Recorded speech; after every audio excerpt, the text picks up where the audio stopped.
आजच्या भागात आपण पाहणार आहोत रवी आणि त्याचसोबत संपतराव हे दोघंही जण बाहेर बोलत असतात. त्यांना आता काही झालं तरीसुद्धा श्रीकांतच्या या केसपर्यंत सिद्धू आणि भावनाला पोचू द्यायचं नसतं आणि त्याचसाठी त्यांची विचारणा बोलणं हे सगळं सुरू असतं. रवी सांगत असतो संपतरावांना की काही झालं तरीसुद्धा तुम्ही यामध्ये विशेष कार्य करा, त्यांना थांबवून ठेवा. तेवढ्यातच आता सिद्धू तिथे येतो आणि मग सिद्धू विचारतो की तुम्ही कशाबद्दल बोलताय. साहजिकच आहे, सिद्धू रवी आणि संपतरावांना एकत्र बघणार तर त्याला थोडा डाऊटच येणार आणि म्हणूनच ते दोघंही जण विचारतात की नक्की तुम्ही कोणत्या विषयावर चर्चा करत आहात. त्यावर आता संपतराव सिद्धूला म्हणत असतात की तू कुठे चालला इतक्या रात्री, ते मला आधी सांग, म्हणजे हे तर मला कळू दे की तुमचं काय चाललंय. मग आता एवढं सगळं जेव्हा आता सिद्धूला म्हटलं जातं तेव्हा आता सिद्धू आणि भावना सांगू लागतात की खरं तर आम्ही जरा बाहेर जातोय, मयाचा फोन आला होता, त्याची एक इमर्जन्सी आहे आणि त्याचसाठी आम्ही त्याला मदत करायला जातोय, असं सिद्धू आणि भावना संपतरावांना सांगू लागतात. तर दुसरीकडे संपतरावांना सिद्धू बाजूला घेतो कारण त्याला रवीबद्दल सांगायचं असतं आणि रवीबद्दल सांगून ना जरा काही होईना आता सावध करायचं असं संपतरावांना. मग संपतराव देखील बाजूला येतात आणि सिद्धूला विचारतात की काय झालं आहे, कशाला तुम्हाला बाजूला बोलवलंस. त्याच वेळेला सिद्धू आणि भावना संपतरावांना सांगू लागतात की हा रवी जो आहे ना तो चांगला माणूस नाही आहे, उगाचच आहे ना या सगळ्यामुळे आपल्यामध्ये वाद होतील आणि म्हणूनच मी तुम्हाला सांगतोय की या सगळ्यामध्ये ना तुम्ही उगाच ना त्याला इन्व्हॉल्व करू नका, त्याला सगळ्या केसपासून लांब ठेवा. पण दुसरीकडे आता संपतराव रवीची बाजू घेऊनच म्हणू लागतात की काय ना की त्याला मागेही काही काम करायचं होतं सौर ऊर्जेबाबत आणि त्याचसाठी तो माझ्याकडे तेव्हाही प्लॅन घेऊन आला होता, पण तेव्हा माझे इतकं काही हे नव्हतं. पण आता मी आमदार झालो आहे, सो मला त्या सगळ्या गोष्टींकडे लक्ष द्यावं लागेल आणि मग मला त्याचं कामही बघावं लागेल, काय आहे काय नाही. आता मी आमदार झालो आहे म्हटल्यावर माझ्याकडे अशी बरीच कामं येत राहणार आहेत, असं देखील आता म्हटलं जात असतं. मग या सगळ्या गोष्टी जेव्हा संपतराव सांगतात तेव्हा मात्र आता भावना बोलत असते की तो चांगला माणूस नाही आहे, नको तुम्ही या सगळ्यामध्ये पडू. पण आता भावनाला तेच म्हणतात की तू कोण आहेस मला सांगणारी, तू प्लीज तुम्हाला याबद्दल सांगूहीच नको, आणि असं बोलून ते भावनाची बोलती बंद करायला बघतात. तर सिद्धू मात्र म्हणत असतो की असं काय करताय तुम्ही, म्हणजे मी तुम्हाला सांगतोय ते तुम्ही जरा बघा ना, नीट विचार करा म्हणजे तुम्हाला समजेल. पण आता संपतराव जे आहेत ते सिद्धूला म्हणत असतात की तू काळजी करू नकोस, मी बघतो माझं काय करायचं आहे ते, तू तुझ्या कामाचं बघ, असं बोलून ते आता भावना आणि सिद्धूला या सगळ्यापासून वेगळं करत असतात. मग काय दुसरीकडे सिद्धू जो आहे ना तो मात्र आता विचार करतो की चला आपल्याला जायचं आहे, पण तरीसुद्धा ना संपतरावांना विचार पडतो. संपतराव सिद्धूला विचारतात सुद्धा की तू इतक्या रात्री कुठे चालला आहेस, मला खरं खरं सांग.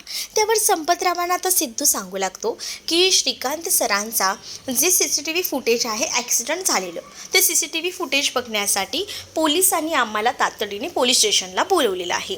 मग ही गोष्ट ऐकल्यानंतर संपतरावांना तर धक्का बसतो. संपतराव सिद्धूला सांगत असतात की तुम्ही कुठेही जायचं नाही आहे, तुम्ही या सगळ्या भानगडीत पडू नका, गुपचूप घरी बसा. पण सिद्धूचं आणि भावनाचं ठरलेलं असतं की त्यांना तिथे जायचंच असतं, म्हणूनच ते दोघंही जणांना आता काही एक ऐकायला तयार नसतात. ते सरळ सांगतात की नाही आम्हाला जावं लागेल आणि मग काय ते जायला निघतात. दुसरीकडे आता रवीला संपतराव सांगायला येतात की त्या दोघांनाही पोलीस स्टेशनमधून फोन आला होता म्हणतायत आणि त्या दोघांनाही बोलवलं आहे. मग काय ते दोघंही जण पोलीस स्टेशनला जात आहेत आणि त्यांना समजलं आहे की तिथे CCTV फुटेज दाखवणार आहेत आणि त्याचसाठी हे दोघंही जण चाललेत असं देखील आता म्हटलं जातं. मग काय या सगळ्या गोष्टी जेव्हा आता कळतात ना तेव्हा मात्र आता संपतरावांना मोठा धक्का बसतो. सिद्धू आणि भावना जायला निघालेली असतात कारण त्यांना लवकरात लवकर पोलीस स्टेशनला पोचायचं असतं आणि ते CCTV फुटेज पाहायचं असतं. आणि दोघंही जण जेव्हा निघालेली असतात तेव्हा भावना ही सिद्धूला सांगत असते की काही झालं ना तरीसुद्धा म्हणजे बाबांनी त्या रवीसोबत काही झालं तरी हातमिळवणी करायला नको, कारण तो रवी ना खूप जास्त विचित्र आहे असं देखील म्हटलं जात असतं. मग काय या सगळ्या गोष्टी जेव्हा आता ती बोलत असते तेव्हा मात्र आता सिद्धू आणि भावना पोलीस स्टेशनला पोचणार कसे नाहीत याची मस्त फिल्डिंग जी आहे ती रवीने लावलेली असते. मग काय रवीने जे आहे ते पूर्ण सोय केलेली असते. रवी जो आहे त्याने एका माणसाला कामाला लावलेलं असतं आणि तो माणूस देखील एकदम उत्तमरित्या सगळं काम करतो. कारण सिद्धू आणि भावना ज्या रोडने जात असतात ना, त्याच रोडला तो माणूसही असतो आणि तो बरोबर त्यांच्यावर नजर ठेवून असतो. तो बघत असतो की त्यांची लांबून गाडी येते. त्यांची गाडी येताना त्याला दिसली की लगेचच ना तो रस्त्यावर काही खिळे टाकतो आणि त्या खिळा टाकल्यामुळे जेव्हा तिकडनं भावना आणि सिद्धूची गाडी जाईल तेव्हा ती गाडी जी आहे ती पंक्चर होण्याची शक्यता असते आणि म्हणूनच त्यांची गाडी ना जागेवरच थांबते. सिद्धू विचार करतो की काय झालं, अचानक गाडी कशी थांबली, आणि म्हणूनच तो आता गाडी उघडून बघायचा प्रयत्न करतो. दुसरीकडे आता संपतराव आणि त्याचसोबत इकडे मात्र जो रवी असतो ना, ते मनातून खूप जास्त घाबरलेले असतात. कारण जर सिद्धू भावनाला CCTV फुटेज मिळालं तर काम तमाम होऊन जाईल, काहीच राहणार नाही आणि त्यासाठी ना त्यांची खूप जास्त लगबग सुरू असते आणि म्हणूनच आता ते विचारही करत असतात. पण दुसरीकडे मात्र आता पाहायला मिळतं की जेव्हा रवी जो आहे तो संपतरावांना म्हणतो की मी या सगळ्यामध्ये लक्ष घालतोय, पण तुम्हालासुद्धा एक आमदार म्हणून या सगळ्यामध्ये लक्ष घालायला हवा. कारण जर सिद्धूच्या हाती ते CCTV फुटेज लागलं तर काही होणार नाही आहे. सिद्धू भावनाची गाडी मध्यंतरी बंद पडल्यामुळे आता दोघंही जण दचकतात आणि बघू लागतात की नेमकं काय झालं. दुसरीकडे लक्ष्मी आणि श्रीनिवास हे आनंदीला फोन लावतात. तर आनंदीला आता लक्ष्मी विचारते की बाळा कशी आहेस, ठीक तर आहेस ना, तिची विचारपूस केली जाते आणि आमची आठवण येते का. त्यावर आता लक्ष्मीला आनंदी म्हणू लागते की हो आजी, मला तुमची सगळ्यांची खूप आठवण येते आणि असं वाटतं की आता तुमच्याकडे निघून यावं, पण नाही, अभ्यास करायचा ना बाळा, सुट्ट्या पडल्या की नक्कीच ये, असं देखील आता लक्ष्मी जी आहे ती बोलत असते. लक्ष्मीने आता हे सगळं म्हटल्यानंतर ते तिथे आनंदी म्हणत असते की आजी तुला माहिती आहे का, मी ना इथे अभ्यास थोडा करते आणि खेळते खूप जास्त, कारण आता माझे पाय ठीक झालेत ना, मग मला खूप जोरात धावताही येतं आणि मी ना आता मॅरेथॉनमध्ये सुद्धा पार्टिसिपेट करणार आहे, कारण मला स्पोर्ट्समध्ये खूप जास्त इंटरेस्ट आहे आणि आता माझे पायही बरे झालेत.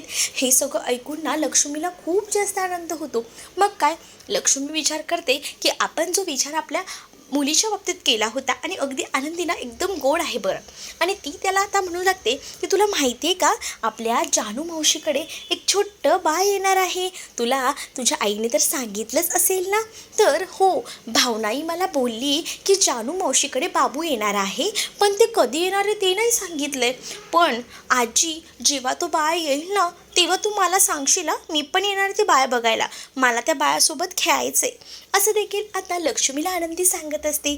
तर आनंदीला लक्ष्मी म्हणते की ठीक आहे बाळा, तुला आम्ही घ्यायला येऊ, मग छोट्या बाळाला खेळवायला मोठं बाळ तर लागेलच ना, असं देखील आता ती बोलत असते.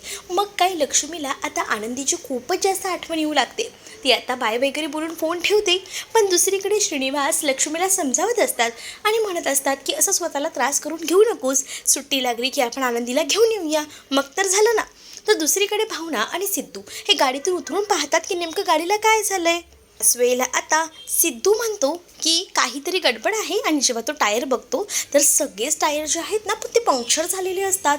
मग भावना म्हणते की काय झालंय. सिद्धू म्हणतो की बघा ना मॅडम, सगळेच टायर पंक्चर झालेत, आता काय करायचं, अशी भीती त्यांना वाटत असते. मग काय, सिद्धू म्हणतो की थांबा, मी ना पटकन मयाला कॉल करतो आणि ना तो चुकून ना त्या टायरवर लात मारतो, मग त्याच्या पायाला लागतं. त्याच्या पायाला लागल्याबरोबर भावना त्याचा पाय बघत असते, पण सिद्धू ना आता तिला पायाला हातही लावू देत नाही. तो म्हणतो की मला आवडणार नाही हे सगळं. त्यावर भावना सिद्धूला म्हणते, जेव्हा माझ्या पायामध्ये ती काच घुसली होती तेव्हा तर मी तुम्हाला पायाला हात लावू दिला होता ना, मग काय यामध्ये, असं देखील ती आता म्हणू लागते.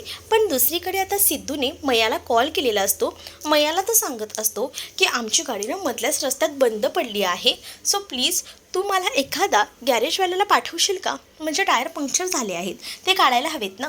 मग दुसरीकडे मया बोलतो, अरे पण तू इतक्या रात्री चाललायस कुठे. तर सिद्धू म्हणतो की अरे मूर्खा, तूच तर मला सांगितलंस ना की CCTV फुटेज पोलीस स्टेशनमध्ये भेटले आहेत, मग त्यांनी आपल्याला भेटायला बोलवलं आहे, मग असं कसं म्हणतोयस तू. तर अरे मया बोलतो, अच्छा यासाठी तू घरातनं बाहेर निघालायस का. अरे काय रे यार तू वेडा, तू पण मस्त असा माहोल आहे, वर आकाशात बघ मस्त चांदणं पडलंय, गुलाबी हवा आहे, वहिनींसोबत बाहेर निघालायस, सो थोडा वहिनींसोबत टाईम घालव ना. काय त्या टायर पंक्चरचं करत बसलाय, राहू दे ते टायरचं, मी ना आता कोणालाही तिथं पाठवणार नाही आहे, मस्तपैकी नाईट आऊट घालवा तुम्ही रस्त्यावर, दोघंच जण आहात ना, एन्जॉय करा. तर आता सिद्धू म्हणतो, काय रे मया, तुझं कुठेही काही सुरू होतं का? इथे त्या गाडीची मला पडली आणि तू म्हणतोयस की तुम्ही एन्जॉय करा. नाही रे, तू एक काम कर, पटकन कोणाला तरी पाठव. तर मया सांगतो की कोणीही येणार नाही ना याची मी तर सोय करणार आहे, कारण मी कोणाला पाठवणार आहे आणि कोणालाही तिथं पाठवू देणार नाही मी, असं देखील तो म्हणतो आणि फोन ठेवतो. भावना म्हणते की काय झालं, पण आता सिद्धू म्हणतो मयाकडनं पॉसिबल होत नाही आहे, मी ट्राय करतो, मी दुसऱ्या कोणाला बोलवायचं आहे का बघतो. मग काय, आता तो म्हणतो की थांब, मी एका व्यक्तीला फोन करतो, अजून काही मित्र आहेत, मग ते बाकी मित्रांनासुद्धा कॉन्टॅक्ट करायचा तो प्रयत्न करत असतो. पण त्याच वेळेला आता जो रवीचा माणूस असतो ना, त्याने सगळ्या गॅरेजमध्ये सांगून ठेवलेलं असतं की कोणीही अवेलेबल राहायचं नाही आणि कोणी तिथं जायचं नाही. त्यामुळे आता रवीचा माणूस सांगत असतो की ते दोघांची गाडी पंक्चर झालेली आहे, दोघंही जण रस्त्यातच आहेत आणि तिथे कोणीही जाणार नाही आहे, टेन्शन घेऊ नका. मग काय, रवीही खुश होतो. रवी ही बातमी संपतरावांना सांगतो. संपतराव म्हणतात की चला, झालं आहे ना त्याचं काम, आत्ताच्या घडीला आपण रात्री अडवले, पण उद्याचं काय, उद्याचा सुद्धा विचार करायला हवा ना, असा विचार देखील त्यांच्या डोक्यात येत असतो. मग आता रवी त्यांना सांगतो की बघा, मी माझ्या पद्धतीने बरेच प्रयत्न करतो आहे, थोडे प्रयत्न तुम्हीसुद्धा तुमच्या परीने करा. तर इकडे आता जानू झोपलेली असते, तिला ना झोपही लागत नसते, सारखे ते जयंतचे विचार येत असतात, त्याने तिला खूप जास्त टेन्शन आलेलं असतं, कारण सारखे जयंतचे विचार, त्याने काय काय केलं आहे ह्या सगळ्याचा तिने आता लोड घेतलेला असतो. आणि त्यामुळे ना नंतर ती विचारही करते की मी प्रेग्नेंट आहे, या सगळ्याचा नको जास्त विचार करायला, कारण ह्या सगळ्याचे परिणाम बाळावर होतात आणि शरीरातले एकदा हार्मोन्स चेंज झाले की ते सगळे परिणाम बाळावर दिसून येतात. आणि म्हणूनच ती प्रयत्न करत असते, पण अचानक मग तिच्या पोटात सुद्धा दुखायला लागतं, त्यामुळे ती जास्त फ्रस्ट्रेट होते. ती म्हणते की काय होतं आहे माझ्यासोबत, हे म्हणजे मी विसरायचा प्रयत्न करते, ते जयंतचं थोबाडसुद्धा मला बघायचं नाही आहे, पण मला हे या सगळ्या गोष्टीचा इतका त्रास का होतो आहे, असा विचार देखील तिच्या मनात येत असतो आणि ती रडत असते. आणि त्यावेळेला तिच्या पोटातही दुखत असतं, तिला सुचत नसतं की आता काय करावं आणि काय नाही ते, त्यामुळे आता तिची द्विधा मनस्थिती झालेली असते. तर दुसरीकडे ती तसंच पोट पकडते, पण आता तिला झोपायचंही असतं. तिने जयंतला स्वतःपासून लांब केलेलं असतं, त्याला रूममध्ये सुद्धा ती येऊ देत नसते, जयंतला ती कारणही सांगत नसते की काय झालं आहे. तर दुसरीकडे आता संतोषला स्वप्न पडलेलं असतं आणि त्या स्वप्नातही ना पेड्यासारखं बडबडत असतो पैशांबद्दलच. मग काय, त्याला आता विचारलं जातं की नेमकं काय झालं आहे, मग तो ना कटकट करत असतो. मग त्याला आता वीणा म्हणत असते की शांत झोपताय का, काय न उठव, काय चाललं आहे तुमचं, झोपेतही नुसते पैसे पैसे करताय. तर संतोष म्हणतो की नाही सॉरी, आईला काही उठवू नकोस, मी आहे व्यवस्थित, असं बोलून तो आता व्यवस्थित आहे असं दाखवतो आणि पुन्हा एकदा निवांत झोपायचा प्रयत्न करत असतो. वीणा ना आता मुद्दामून त्याला घाबरवत असते, कारण जर बडबड केलात ना तर बघा माझ्यापेक्षा वाईट कोणी नसेल, मी सरळ आईनं सांगेल तुमचं ना, मग आई बघा तुमचं काय करतायत, असं देखील आता तिने म्हटलेलं असतं. मग काय, गुपचूप बसतो तो आणि तो झोपायचं ठरवतो, कारण दुसरा पर्याय त्याच्याकडे नसतो, तो आता शांत राहतो. तर दुसरीकडे मात्र आता वीणा जी आहे तिने अशा पद्धतीने त्याला ओरडा दिलेला असतो, अशी काही ती भडकलेली असते ना, त्यामुळे आता खूप जास्त राग जो आहे तो संतोषला येत असतो, पण तो व्यक्तही होऊ शकत नसतो ना, कारण त्याला माहिती आहे जर मी काही बोललो तर मला या घरात ही लोकं राहू देणार नाही, यासाठी तो थोडा माघार घेत असतो. मग दुसरीकडे आता पाहायला मिळतं वीणाने त्याला धमकवल्यामुळे तो गुपचूप झोपून जातो. तर इकडे मात्र आता दोघंही जण गाडीतच बसलेले असतात, कारण गाडीचं अजूनही काम होत नसतं. इकडे मात्र सिद्धू सगळ्यांना कॉल करायचा प्रयत्न करत असतो, कारण त्याला तिकडनं तर निघायला हवं ना, गाडी तशीच मध्यावर कशी सोडणार आणि तिथे रस्त्यावर दुसऱ्या गाड्याही नसतात, त्यामुळे आता अजूनच प्रॉब्लेम येत असतो. भावना म्हणते सिद्धूला की काय झालं, काही अरेंजमेंट होते का? सिद्धू म्हणतो नाही ना, बघा ना मी प्रयत्न करतोय पण काहीच अरेंजमेंट होत नाही आहे, माझा तोच प्रयत्न चालला आहे. मग आता सिद्धू म्हणतो आपल्याला आता बहुतेक गाडीतच रात्र घालवावी लागेल. मग आता भावना म्हणते त्यात काय, बसू आपण गप्पा मारू थोडं, मग वेळ जाईल आपला. त्याच वेळेला आता सिद्धूची आणि भावनाची ठोकर होते, म्हणजे त्यांचं डोकं एकमेकांना लागतं. त्याच वेळेला आता सिद्धू भावनाला म्हणते की सॉरी, खरंच सॉरी. मग आता सिद्धू ही म्हणतो की मला नाही लागले. भावना म्हणते की मला वाटलं तुम्हाला लागलं असेल, थांबा ना जरा बघू दे लागले का, आणि असं बोलून ती मायेने त्याच्या डोक्याला हात लावत असते. तर सिद्धूही तिच्या डोक्याला हात लावत असतो आणि आता सिद्धूही म्हणत असतो की मला नाही लागले, तुम्हाला लागले का, असे मुद्दामून तो विचारपूस करतो. त्याच वेळेला दोघंही जण एकमेकांकडे पाहून हसत असतात कारण आता भावना ही सिद्धूची काळजी घेत असते आणि सिद्धूही भावनाची काळजी घेत असतो. त्यामुळे ना आता एकदम असं मस्त वाटत असतं. दुसरीकडे आता रवीना कॉन्टॅक्ट करत असतो, म्हणजे रवीने आता विचारपूस करायला फोन केलेला असतो की कुठपर्यंत झालं आहे सगळं काही व्यवस्थित होतं आहे ना, यासाठी तो आता प्रयत्न करत असतो. पण आता हे जे काही तो बोलत असतो ना, त्यामुळे आता तिथे सुपर्णा आलेली असते आणि सुपर्णाने काही असं बोलणं ऐकलेलं असतं. सुपर्णा म्हणते की तू काय करतोयस, म्हणजे तू जे काही करतोयस ना ते चुकीचं करतोयस, त्यामुळे सिद्धू आणि भावना एकत्र येत आहेत आणि तुला ह्या गोष्टी कळत आहेत का, तर ते तसं करू नकोस. सिद्धू आणि भावना काही झालं ना तरी एकत्र यायला नको आहेत, आपल्याला माहिती आहे ना. अरे पण मी जे काही करतोय ते आपल्या चांगल्यासाठीच करतोय, तुला तर चांगलंच माहिती आहे ना. एकदा का श्रीकांतची केस ओपन झाली तर ती ओपन झाल्यानंतर जर पुरावे सगळे काही भावनाला मिळाले तर भावना सर्वश्रेष्ठ ठरणार आहे ना. पण इथे सुपर्णा चिडत असते. सुपर्णा म्हणते अरे ते माझ्या पद्धतीने मी बघून घेईन, पण तू जेव्हा सिद्धू आणि भावनाला एकत्र आणायचा प्रयत्न करतोयस ना, त्यामध्ये मी अडकणार आहे. कारण सिद्धूची जर साथ भावनाला मिळाली ना तर आनंदीच्या नावाची प्रॉपर्टी आहे ना ती तर काही भेटणार नाही आपल्याला, लक्षात ठेव. कारण आनंदीच्या नावावर बरीच प्रॉपर्टी आहे आणि जर भावनाच्या पाठीशी सिद्धू असेल तर आपल्या हाती काहीच लागणार नाही आहे. म्हणूनच ना त्या सिद्धू भावनाला एकत्र येऊ द्यायचं नाही आहे काही झालं तरीसुद्धा. मग तू असं कसं करतोयस असं देखील आता ती म्हणू लागते. मग काय आता तो विचार करतो की काय यार दोन्हीकडनं अडकून गेलो आहे मी. कारण त्याला ना आता काही झालं तरीसुद्धा त्या श्रीकांतच्या केसपर्यंत पोचू द्यायचं नसतं आणि त्याचसाठी त्याची धावपळ बरोबर सुरू असते. तर दुसरीकडे मात्र आता त्याला सांगण्यात येतं एक काम करतो, तू आत्ताच्या आत्ता माझ्यासाठी मदत करायची आहे. कारण त्यांना ना जर व्हिडिओ भेटला तर भेटू दे, पण आनंदीची प्रॉपर्टी मी त्यांना भेटू देणार नाही, असं काहीसं आता तो बोलत असतो. तर दुसरीकडे मात्र तो आता कमिशनर साहेबांना कॉल करतो आणि कमिशनर साहेबांना जेव्हा तो फोन करतो तेव्हा तो आता सांगू लागतो की जे काही डिटेल्स आहेत इथून पुढे मला देत जा श्रीकांतच्या केसच्या रिलेटेड. आणि असं सगळं जेव्हा तो त्याच्या कमिशनर साहेबांना सांगतो ना तेव्हा मात्र आता इकडे त्याला सुपर्णा विचारते की काय झालं आहे, सगळं ठीक तर आहे ना, ओके आहे ना सगळं काही.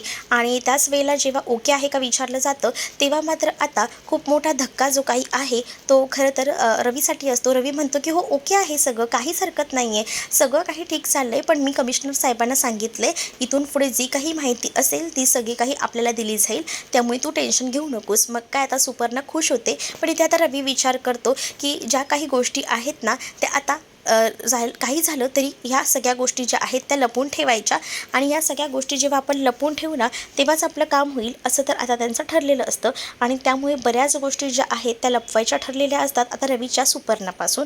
तर दुसरीकडे आता पाहायला मिळतं सिद्धू आणि भावना हे दोघंही जण मस्त गाडीत बसलेले असतात आणि त्याच वेळेला सिद्धूचा डोळा कधी लागतो ना हे सिद्धूला सुद्धा समजत नाही. तर भावना मात्र आता एकटीच बडबड करत असते. भावना आता सिद्धूकडे बघते आणि ती आता म्हणत असते की आनंदीमुळेच आपण दोघंही जण जवळ आलो ना. पण आणि मला ना तुमच्यातली एक बेस्ट गोष्ट कोणती आवडते माहिती आहे का, की मी जितकं आनंदींवर प्रेम करते ना तितकंच प्रेम तुम्ही सुद्धा करता ना, ही गोष्ट मला खूप जास्त आवडते असं देखील आता भावना बोलत असते. आणि जेव्हा ती सिद्धूकडे पाहते तेव्हा पाहते तर काय सिद्धू तर निवांत झोपलाय आणि जेव्हा ती बघते तर सिद्धूची आता मान आहे ना खूप जास्त अवघडलेली असते. मग काय ती त्याच्या मानेकडे स्वतःचा हात ठेवते आणि स्वतःच्या हाताने ती त्याची मान सावरत असते. आणि सिद्धू जेव्हा झोपलेला असतो ना तेव्हा तो सुद्धा क्यूट दिसत असतो. त्यामुळे भावना त्याच्याकडे कंटिन्यू बघत असते आणि त्यानंतर तिचाही डोळा कसा लागतो हे कळत नाही.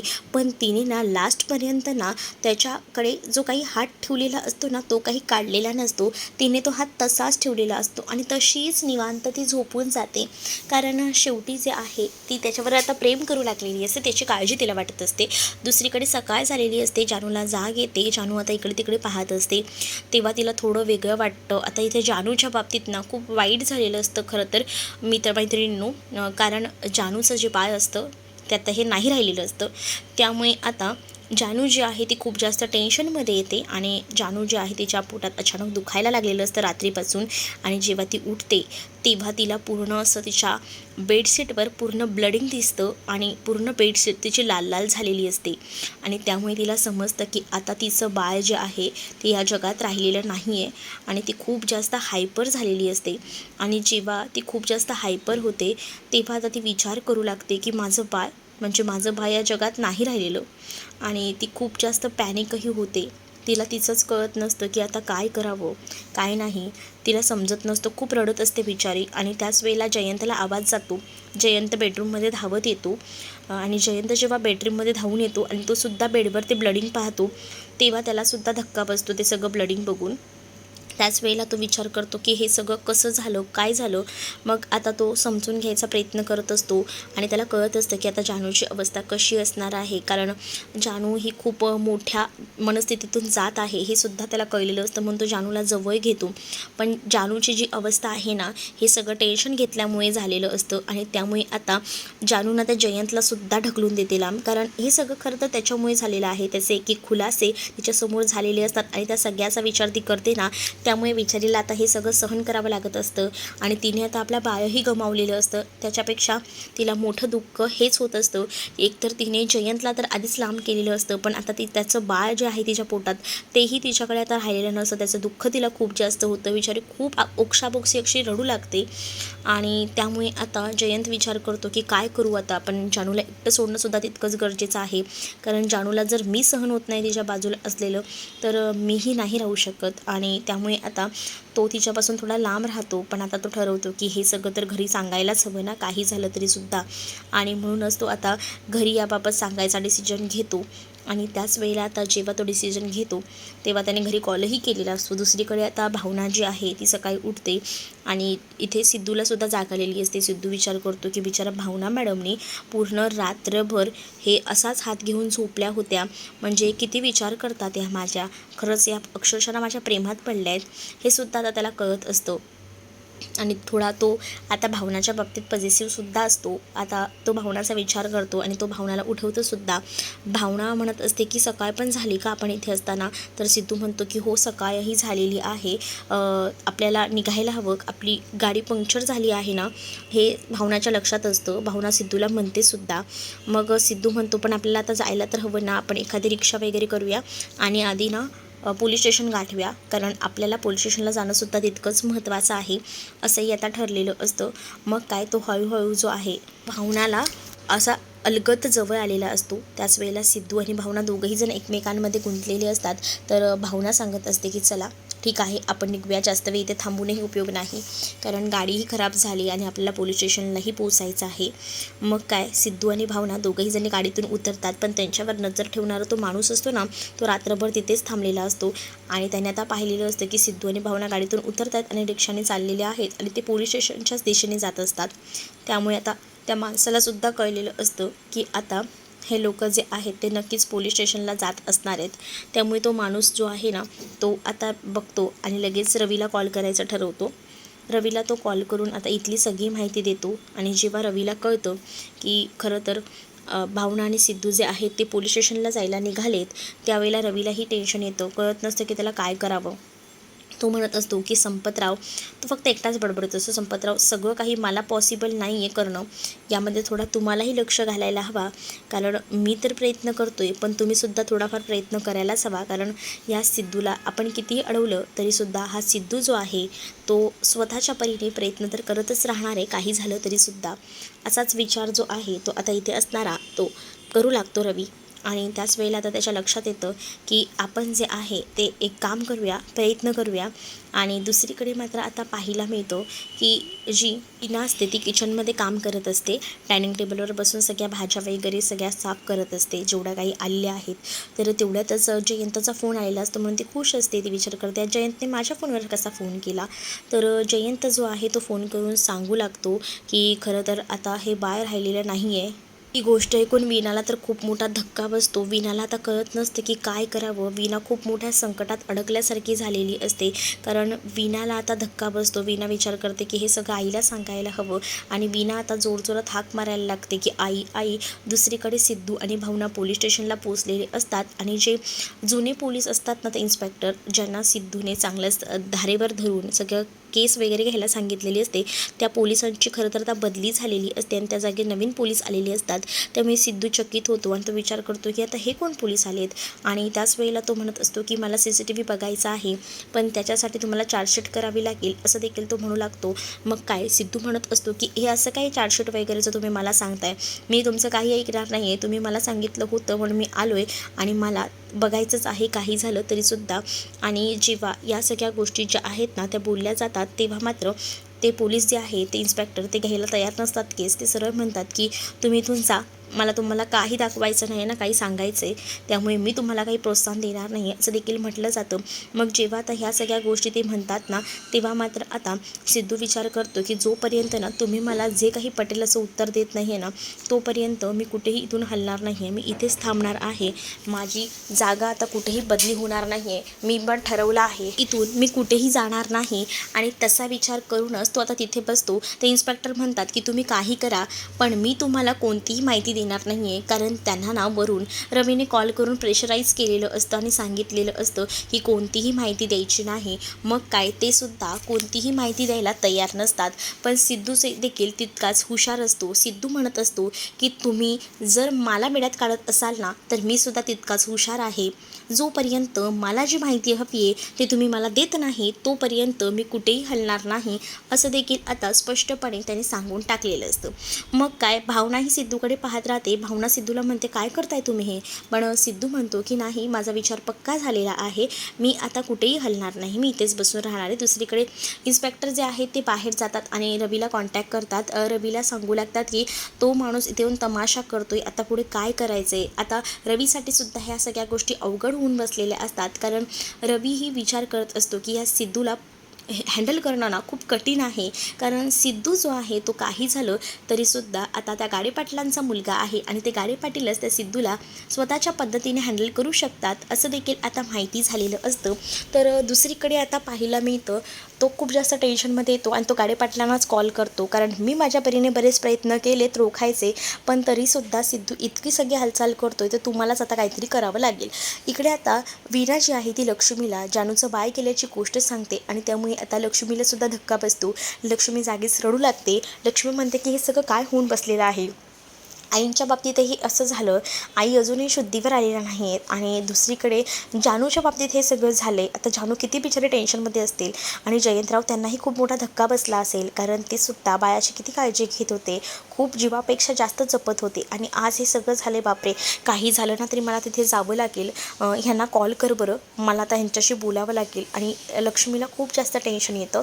तर पुढील भागामध्ये श्रीनिवास देखील आता आजीला तिकडनं घेऊन जात असतात. पण तरीसुद्धा जयंत सांगत असतो की नको राहू दे आजीला इथे, कारण त्याला माहिती आहे ना आजीचं काही झालं तरी त्याला लक्ष ठेवायचं आहे.